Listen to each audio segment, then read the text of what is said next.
حضرت عیسیٰ علیہ السلام کی والدہ ماجدہ حضرت مریم کے والد کا نام عمران اور ماں کا نام حنا تھا۔ جب بی بی مریم اپنی ماں کے شکم میں تھیں، اس وقت ان کی ماں نے یہ منت مان لی تھی کہ جو بچہ پیدا ہوگا میں اس کو بیت المقدس کی خدمت کے لیے آزاد کر دوں گی۔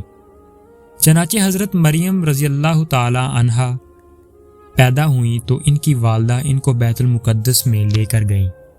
اس وقت بیت المقدس کے تمام عالموں اور عابدوں کے امام حضرت زکریا علیہ السلام تھے، جو حضرت مریم کے خالو تھے۔ حضرت زکریا علیہ السلام نے حضرت مریم کو اپنی کفالت اور پرورش میں لے لیا اور بیت المقدس کی بلائی منزل میں تمام منزلوں سے الگ ایک محراب بنا کر حضرت مریم رضی اللہ تعالی عنہ کو اس محراب میں ٹھہرایا۔ چنانچہ جب حضرت مریم اس محراب میں اکیلی خدا کی عبادت میں مصروف رہنے لگیں اور حضرت زکریا علیہ السلام صبح و شام محراب میں ان کی خبر گیری اور خورد و نوش کا انتظام کرنے کے لیے آتے جاتے رہے۔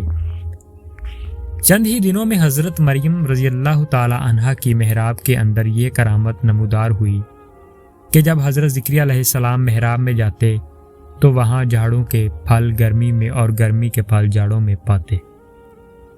حضرت زکریا علیہ السلام حیران ہو کر پوچھتے کہ اے مریم، یہ پھل کہاں سے تمہارے پاس آتے ہیں؟ تو حضرت مریم یہ جواب دیتی ہیں کہ یہ پھل اللہ کی طرف سے آتے ہیں اور اللہ جس کو چاہتا ہے بلا حساب روزی عطا فرماتا ہے۔ حضرت زکریا علیہ السلام کو خداوند قدوس نے نبوت کے شرف سے نوازا تھا، مگر ان کے کوئی اولاد نہیں تھی اور وہ بالکل ضعیف ہو چکے تھے۔ برسوں سے ان کے دل میں فرزند کی تمنا موجزن تھی اور بارہا انہوں نے گڑ گڑا کر خدا سے اولاد نرینہ کے لیے دعا بھی مانگی تھی، مگر خدا کی شان بے نیاز کے باوجود اس کے اب تک ان کو کوئی فرزند نہیں ملا۔ جب انہوں نے حضرت مریم رضی اللہ تعالی عنہ کی محراب میں یہ کرامت دیکھی کہ اس جگہ بے موسم کا پھل آتا ہے، تو اس وقت ان کے دل میں یہ خیال آیا کہ میری عمر اب اتنی ضعیف ہو چکی ہے کہ اولاد کے پھل کا موسم ختم ہو چکا ہے، مگر وہ اللہ جو حضرت مریم کی محراب میں بے موسم کے پھل عطا فرماتا ہے، وہ قادر ہے کہ مجھے بھی بے موسم کی اولاد کا پھل عطا فرما دے۔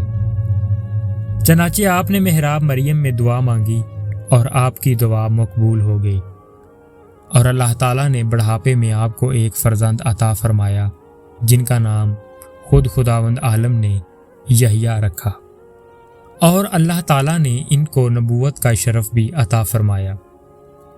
معزز سامعین، قرآن مجید میں خداوند قدوس نے اس واقعہ کو اس طرح بیان فرمایا ہے جس کا ترجمہ کچھ یوں ہے کہ جب زکریا اس کے پاس اس کی نماز پڑھنے کی جگہ جاتے، اس کے پاس نیا رزق پاتے، کہا اے مریم یہ تیرے پاس کہاں سے آیا؟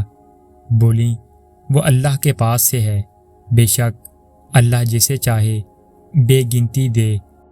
یہاں پکارا زکریا اپنے رب کو، بولا اے رب مجھے اپنے پاس سے دے ستھری اولاد، بے شک تو ہی ہے دعا سننے والا۔